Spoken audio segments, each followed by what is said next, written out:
The first time I saw these Daiwa rucksacks was actually when we filmed this DVD last year. This one looked perfect for me because I was trying to scale everything down to take less tackle, and it is amazing how much fits in this little tiny rucksack. The top bit there for me is perfect because I put all my bank sticks and everything in there, my buzzers and all that sort of stuff goes in there. Got my glasses and stuff in there as well. So that it opens up first at the start of the session, bank sticks go in the ground and everything else, and then that just gets zipped up and out the way. And then the other pockets on the outside, at the front here, I keep marker floats in there. I've got my catapult, spare spods, all that sort of stuff in the front. And then on the sides, I've got another little bag that goes inside that one. So I've just got little tools and bits and pieces in there. Car keys and stuff go in there as well. Then on the other side, I take a massive great battery with me to recharge my phone 3 or 4 times during the session because I'm always emailing and on the phone to the boys at work. And then to show you inside, if I just zip this open here.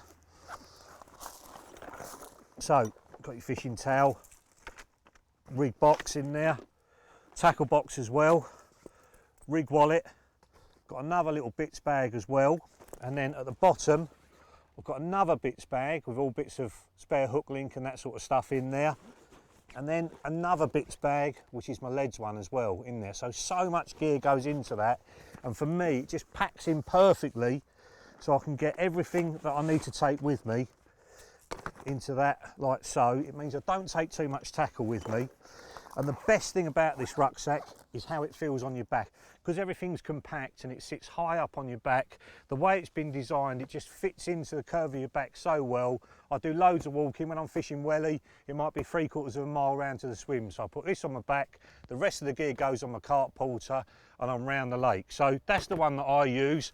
You'd have to take a lot of kit with you to use this one. Let's show you the straps on the back of the larger version. It's all really well padded in there and it just fits your back so well. It's really comfortable to wear, but in there you would get absolutely loads of kit, twice as much as I'd need to take with me. But if you take a mountain of gear, that's the one I'd recommend. Both extremely well made and well thought out as well. These air dry bags by Daiwa, these are the Infinity ones, are wicked. They've got loads of structure to them because they're like a mesh coated in plastic, so they'll stand up on their own with nothing in them. Really good when you're pouring boilies into them, they don't end up going everywhere, and they will sit like that on the floor and get a lot of air going through the boilies. Now, you wouldn't believe it, but this one takes 9 kilos of boilies. This is the larger one of the two, and then the smaller one takes 5 kilos, and that's only that big. It's amazing how it disappears into there. And a few tips: if you're drying your baits out, we're here for a week session at Gigantica, we're lucky we can keep stuff in the freezer here, but if we couldn't, then I'd want to dry the baits out. So what you would do, spread them out on your unhooking mat if you can as soon as they come out of the freezer bag, not in the sun, but spread them out so they just dry out, then transfer them into one of these things and keep them moving around. That's really, really important, because what happens is moisture collects between the boilies and then they start to go off from the middle of the bag outwards. If you can hang them up in a tree in the wind, that's even better, that takes the moisture out of them. But if it's going to rain, put them back in your bivvy or put them in a bucket, and as soon as it stops raining, get them back out again and get the air to them, because baits like this mainline stuff will go off. That's the reason it's so good, because it's breaking down all the time.